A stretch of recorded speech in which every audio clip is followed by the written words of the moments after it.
প্রথমে যে কোশ্চেনটা তোমাদের সামনে আছে সেটা একবার পড়ে নিই। যদি ax² + 7x + b = 0 দ্বিঘাত সমীকরণের দুটি বীজ 1/2 এবং -2 হয়, তবে a ও b এর মান নির্ণয় করি। তোমরা এর আগের এপিসোডে জেনেছো দ্বিঘাত সমীকরণ কাকে বলে। এবার এই এপিসোডে আমরা কিছু গুরুত্বপূর্ণ এবং জটিল প্রশ্নের সমাধান করব। তার প্রথমটা তোমাদের সামনেই আছে। এবারে উত্তরটা আমরা কিভাবে করব? দেখো, বলেছে এটা একটা দ্বিঘাত সমীকরণের দুইটি বীজ আছে 1/2 এবং -2। বীজ কথার অর্থ আমরা ধরে নিতে পারি যে x এর মান, x এর দুটি মান, এখানে দুটি মান দেওয়া আছে, একটা 1/2 আর একটা হলো -2। তাহলে এই দুটি মান যদি দেওয়া আছে, তাহলে a ও b এর মান আমাদেরকে বের করতে হবে। যেহেতু x এর দুটি মানের মধ্যে, অর্থাৎ দুটি বীজ মানে দুটি মান যদি ধরে নিই, তাহলে একটি মান হলো 1/2 আর একটি হলো -2। তাহলে আমরা প্রথমে কি করব?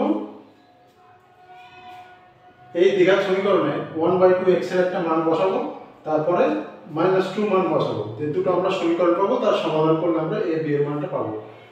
তাহলে আমরা এটা করেছি কি, যখন বীজ সমান 1/2 অর্থাৎ x এর মান যখন হাফ, তখন হবে কি, সেই 1/2 এই দ্বিঘাত সমীকরণে পুট করলে পাই a × 1/2 হোল স্কয়ার + 7 × 1/2 + b = 0।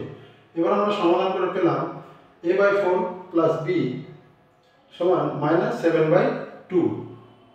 এরপরে যখন বীজ অর্থাৎ আরেকটি মান -2, তখন কি হলো a × -2 এর হোল স্কয়ার + 7 × -2 + b = 0, বা 4a - 14 + b = 0, বা 4a + b = 14। তাহলে এটা 2 নম্বর সমীকরণ। এর আগে আমরা 1 নম্বর সমীকরণ পেয়েছি। এবার আমরা 1 নম্বর ও 2 নম্বর সমীকরণ সমাধান করে আমরা a ও b এর মানটা বের করব। তাহলে কি করতে হবে? দুইটি সমাধান থেকে আমরা প্রথমটা থেকে দ্বিতীয় সমীকরণটা বিয়োগ করলে পাই। বিয়োগ করলে আমরা জানি সাইন চেঞ্জ হয়। সাইন চেঞ্জ করলে কি হবে? 4 এর জায়গায় -4a, আর b এর জায়গায় -b, এবং 14 এর জায়গায় হবে -14 দিয়ে আমরা এটা সিম্পল ক্যালকুলেশন করব। ক্যালকুলেশন করে আমরা a এর মান পেয়েছি। a এর মান বসিয়ে আমরা 2 নম্বর সমীকরণ থেকে b এর মানটা আমরা পেয়েছি। খুব সহজে তোমরা বের করতে পারবে। এভাবে আমরা a ও b এর মানটা বের করলাম। তোমরা তাড়াতাড়ি এটাকে নোট ডাউন করে নাও।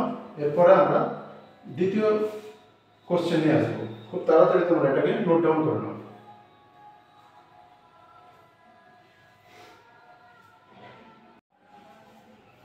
এইবার তোমাদের সামনে একটা নতুন বিষয় নিয়ে আলোচনা করব। একটা নতুন সূত্র, নাম হলো শ্রীধর আচার্যের সূত্র। এই শ্রীধর আচার্যের সূত্রটা আমরা তো অনেক সূত্র শিখেছি, কিন্তু এই শ্রীধর আচার্যের সূত্রটা আমরা কোথায় ব্যবহার করব, এটা হলো প্রশ্ন। এবং তোমাদের যে সমস্যাগুলো আছে দ্বিঘাত সমীকরণে, সেখানে সেই সমস্যার সমাধান করতে গিয়ে এই শ্রীধর আচার্যের সূত্র কাজে আসবে। সেই জন্য আমরা এই সূত্রটা কি সেটা একবার সংক্ষিপ্ত আকারে জেনে নিই। শ্রীধর আচার্যের, ধরো আমরা যে সমস্যা মিডল টার্ম ফ্যাক্টর, যে সমীকরণের সমাধান হিসাবে যে পদ্ধতি, মিডল টার্ম ফ্যাক্টর ভেঙে যে সমাধান, যেটা আমরা ইতিমধ্যে করেছি আগে, সেই তোমরা না জানলে মিডল টার্ম ফ্যাক্টর কী করে সেটা আগের এপিসোডে আমার বিভিন্ন ভিডিও আছে, সেগুলো তোমরা দেখতে পারো। এখন প্রশ্ন হলো, যদি মিডল টার্ম ফ্যাক্টর, মিডল যে টার্ম, যেমন ধরো এই সমীকরণে ax² + bx + c = 0, এই সমীকরণে যদি a এবং c এর দ্বারা b কে যদি আমি ভাঙতে না পারি, a এবং c এর দ্বারা যদি b কে আমি ভাঙতে না পারি, সেক্ষেত্রে আমি শ্রীধর আচার্যের সমীকরণ ব্যবহার করব। একটু এখানে প্রথমে সংক্ষিপ্ত আকারে x এর মান তাহলে কি হবে এটা একটু জেনে নিই। যদি মিডল টার্ম ফ্যাক্টর না হয়, তাহলে সেই সমীকরণে আমরা x এর মানটা পাবো -b ± √b² - 4ac/2a। এটা হলো সমীকরণের মূল বিষয়বস্তু। এবারে আমরা একটা এক্সাম্পলের মাধ্যমে জেনে নেব। দেখো, এখানে আমি একটা এক্সাম্পল নিয়েছি 2x² plus x minus one সমান 0। এই সমীকরণে আমরা এখানে আমি ধরে নিতে পারি এ কি, এ সমান 2, b equals to 1, c equals to -1। যদি আমরা এই সমীকরণটাকে তুলনা করি ax square plus bx plus c এর সঙ্গে, তাহলে a সমান পাবো 2, b সমান 1, c সমান -1। এখানে আমরা দেখতে পাচ্ছি যে 2 এবং -1 এই দুটোকে কাজে লাগিয়ে, অর্থাৎ 2 এবং -1 এই দুটোকে কাজে লাগিয়ে আমি x টাকে ভাঙতে পারছি না। যেহেতু ভাঙতে পারছি না, সেই জন্য আমি x এর মানটা সরাসরি এই শ্রীধর আচার্যের ফর্মুলা ব্যবহার করে বের করে নেব। তাহলে কি হবে, আমি এখানে লিখেছি কি -b এখানে b কত, b1 কিছু না মানে b1, এখানে 1 আছে মানে ওটাই b, 1টাই b এর রূপ নিয়েছে, তাহলে b = 1। তাহলে -b মানে -1 plus minus root over b square মানে 1 এর স্কয়ার 1 মাইনাস 4ac, 4a কি হলো, a মানে 2 আর c হলো -1 বাই 2a, a সমান 2, তাহলে 2a মানে 2 × 2, এটা আমরা সমাধান করলে কি পেলাম, -1 plus minus root over 1 + 8 by 4, 1 + 8 মানে 9, এটা রুট ওভার করলে বর্গমূল করলে 3, তাহলে এখানে কি পেলাম, দুটো মান হাফ আর একটা হলো -1। তাহলে আমরা শ্রীধর আচার্যের ফর্মুলা ব্যবহার করেও সমাধান করতে পারি যদি কোনো দ্বিঘাত সমীকরণে আমরা মিডল টার্ম ফ্যাক্টরকে ভাঙতে না পারি। সেক্ষেত্রে আমরা x দিয়ে সেই সমীকরণের মানটাকে সরাসরি বের করে নিতে পারি। সেক্ষেত্রেও আমরা x এর দুটি মান পাবো এবং সেটা শ্রীধর আচার্যের ফর্মুলাকে ব্যবহার করে। এরপরে যে সমস্যা সমাধানগুলো করব, হতে পারে সেখানে শ্রীধর আচার্যের সূত্রটা আমরা ব্যবহার করছি এবং প্রয়োজন পড়লে আমাদের ব্যবহারই করতে হবে। আমরা সেটা সামনে যে সমস্যাগুলো আলোচনা করবো সেখানে দেখতে পাবো। তোমরা এটা তাড়াতাড়ি নোট ডাউন করে নাও।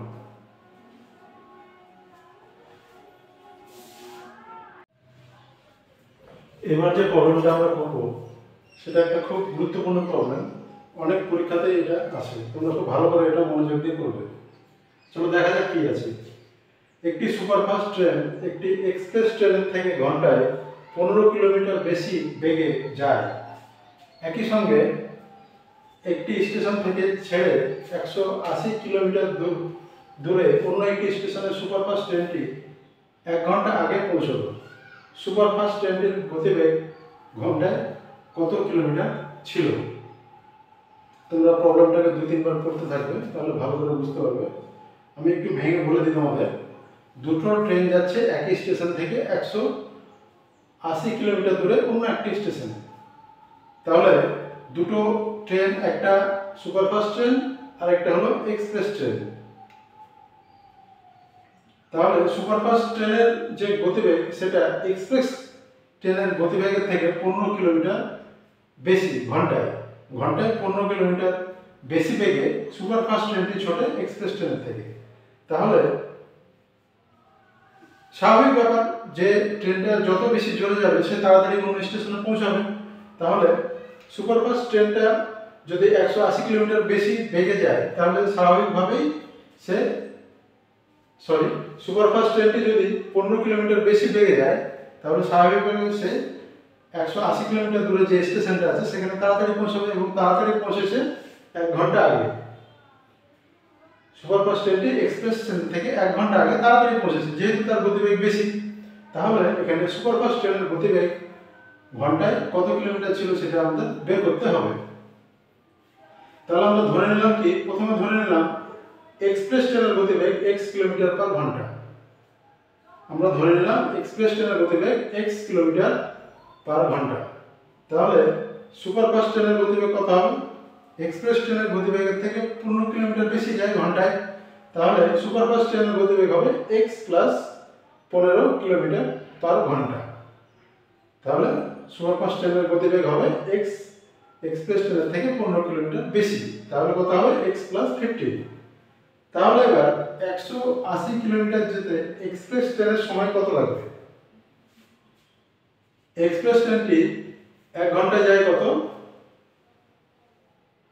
আমরা ধরে নিয়েছি এক্সপ্রেস ট্রেনটির গতিবেগ ঘন্টায় x কিলোমিটার, অর্থাৎ এক্সপ্রেস ট্রেনটি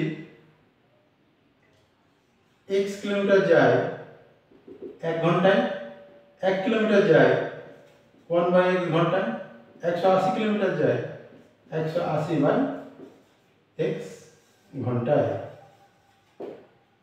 তাহলে আমরা এখানে দেখতে পেলাম কিভাবে 180/x আমরা পেলাম, সেটা দেখতে পেলাম।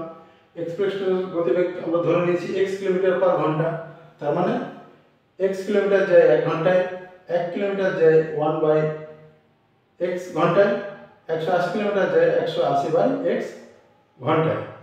তাহলে 180 কিলোমিটার যেতে এক্সপ্রেস ট্রেনের সময় লাগে 180/x ঘন্টায়। এবার 180 কিলোমিটার বেগে সুপারফাস্ট ট্রেনের সময় কত লাগবে? 180/x প্লাস 15 ঘন্টা। কিভাবে পেলাম? সুপারফাস্ট ট্রেনটি x প্লাস 5 কিলোমিটার যায় 1 ঘন্টায়, 1 কিলোমিটার যায় 1/x প্লাস 5 15, 180 কিলোমিটার যায় 180x প্লাস 15। তাহলে সুপারফাস্ট ট্রেনটি যেতে সময় লাগে কত? 180/x প্লাস 15 ঘন্টা। তাহলে এখানে যার গতিবেগ বেশি তার সময় কম লাগবে, আর যার গতিবেগ কম তার সময়টা বেশি লাগে। তাহলে সময় বেশি কার লেগেছে? সময় বেশি লেগেছে এক্সপ্রেস ট্রেনের। কারণ কি? ওর গতিবেগটা কম, তার সময়টা বেশি লাগবে। এটা হলো বেশি। আর সুপারফাস্ট ট্রেনের সময় কত লাগবে? এর যেহেতু গতিবেগ বেশি, এর সময়টা কম লাগবে। তাহলে এটা বেশি থেকে কম বাদ দিলে 1, অর্থাৎ যার বেশি সময় লেগেছে সেটা কোনটা? এক্সপ্রেস ট্রেনের বেশি সময় লেগেছে, আর সুপারফাস্ট ট্রেনের কম সময় লেগেছে। তাহলে বেশিটা থেকে কম বাদ দিলে 1। কারণ কি? এখানে বলেছে সুপারফাস্ট ট্রেনটি 1 ঘন্টা আগে পৌঁছায়, এক্সপ্রেস ট্রেনের থেকে 1 ঘন্টা আগে পৌঁছে যায় সুপারফাস্ট ট্রেনটি। তাহলে কি দাঁড়ালো ব্যাপারটা? এক্সপ্রেস ট্রেনের 1 ঘন্টা সময় বেশি লেগেছে, আর সুপারফাস্ট ট্রেনের 1 ঘন্টা সময় কম লেগেছে। তাহলে এক্সপ্রেস ট্রেনের বেশি, তাহলে বেশি থেকে কম বাদ দিলে 1 ঘন্টা বেশি, বেশি থেকে কম বাদ দিলে 1। এই লাইনটা খুব ভাইটাল, এটাই মেইন লাইন। পুরো অঙ্কের এই লাইনটা যে লিখতে পারবে না তার সে অঙ্ক করতে পারবে না, আর যে পারবে তার সঠিকভাবে সমাধান হবে। তাহলে বেশি লেগেছে টাইম এক্সপ্রেস ট্রেনের, বেশি কত লেগেছে? 1 ঘন্টা বেশি। বেশি থেকে কম বাদ দিলাম, সুপারফাস্ট ট্রেনের কম লেগেছে, তাহলে বেশি থেকে কম বাদ দিলে 1। এবার সমাধান যেভাবে করতে হয়, আমরা এর আগে দ্বিঘাত সমীকরণে অনেক সমাধান করেছি, সেইভাবেই এটাও হবে। সমাধান করে করে সেটা আমরা কত পেলাম? x এর দুটো মান পেলাম, x -60 আর হলো 45। কিন্তু আমরা জানি ঋণাত্মক মানটা হবে না, গতিবেগ ঋণাত্মক হয় না, সেই জন্য x এর নির্ণয় মান হবে 45, যেহেতু x এর মান ঋণাত্মক হতে পারে না। x আমরা কি ধরেছি? x ধরেছি এক্সপ্রেস ট্রেনের। তাহলে এক্সপ্রেস ট্রেনের গতিবেগ কত? 45 কিলোমিটার পার ঘন্টা। তাহলে সুপারফাস্ট ট্রেনের কত হবে? x প্লাস 15 মানে 45 প্লাস 15, তাহলে হচ্ছে 60 কিলোমিটার পার ঘন্টা। তাহলে এটা আমরা বুঝলাম কিভাবে করতে হবে। এখানে তোমরা নোট ডাউন করে নাও, খাতায় নোট ডাউন করো, নোট করে নাও পুরোটা, এগুলো তোমাদের এক্সামে আসবে।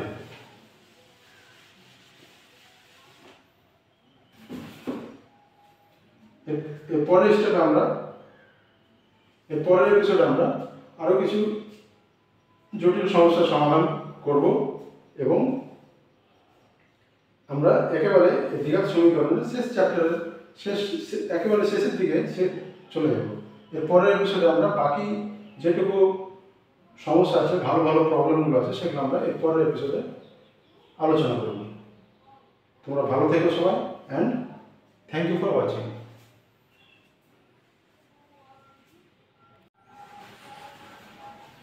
এইবার তোমাদেরকে যে সমাধানটা করতে হবে সেটা শ্রীধর আচার্যের ফর্মুলাকে ব্যবহার করে এই অঙ্কটা সমাধান করতে হবে। এর আগে আমরা শ্রীধর আচার্যের ফর্মুলা জানলাম কিভাবে প্রয়োগ করতে হয়, আমরা এই অঙ্কের মাধ্যমে সেটাকে প্রয়োগ করে দেখাবো কিভাবে অঙ্ক করতে হয়। এখানেও এই লেখা অঙ্কটাতে প্রথমে করতে হবে কি, এই লেখা অঙ্ককে দ্বিঘাত সমীকরণের আকারে প্রকাশ করতে হবে এবং তারপর সেটাকে শ্রীধর আচার্যের মাধ্যমে সমাধান করতে হবে। চলো দেখে নিই কি বলছে। একটি বর্গাকার পার্কের একটি বাহুর দৈর্ঘ্য থেকে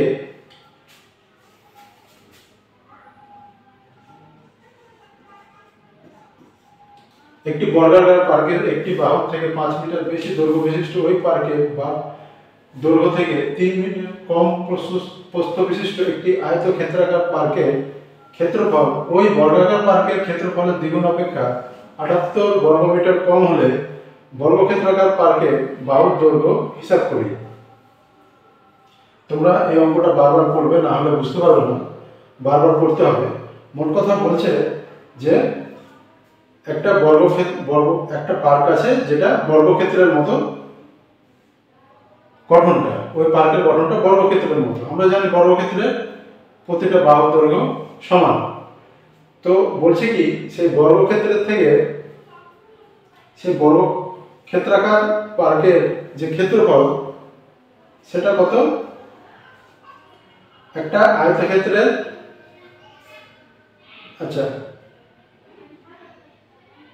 সেই বর্গক্ষেত্রাকার পার্কের ক্ষেত্রফল একটি আয়তক্ষেত্রাকার পার্কের ক্ষেত্রফলের থেকে 78 বর্গমিটার বেশি এবং ওই আয়তক্ষেত্রাকার পার্কের প্রতিটি বাহুর দৈর্ঘ্য হলো বর্গক্ষেত্রাকার পার্কের একটি বাহুর দৈর্ঘ্য থেকে 5 মিটার বেশি আর প্রস্থটা 3 মিটার কম। অর্থাৎ একটি আয়তক্ষেত্রাকার পার্কের, অর্থাৎ যে পার্কের গঠনটা আয়তক্ষেত্রের মতো, সেই পার্কের দৈর্ঘ্য আয়তক্ষেত্রাকার পার্কের দৈর্ঘ্য বর্গক্ষেত্রাকার পার্কের দৈর্ঘ্য থেকে 5 মিটার কম আর প্রস্থটা 3 মিটার কম এবং দৈর্ঘ্যটা 5 মিটার বেশি। তাহলে কি হবে, আয়তক্ষেত্রাকার পার্কের ক্ষেত্রফলটা হবে বর্গক্ষেত্রাকার পার্কের ক্ষেত্রফলের দ্বিগুণের থেকে 78 বর্গমিটার কম, এটাই বলা আছে। তাহলে সমাধান করার সময় আমরা এইভাবে অঙ্কটা করব। ধরি বর্গক্ষেত্রাকার পার্কের দৈর্ঘ্য x মিটার।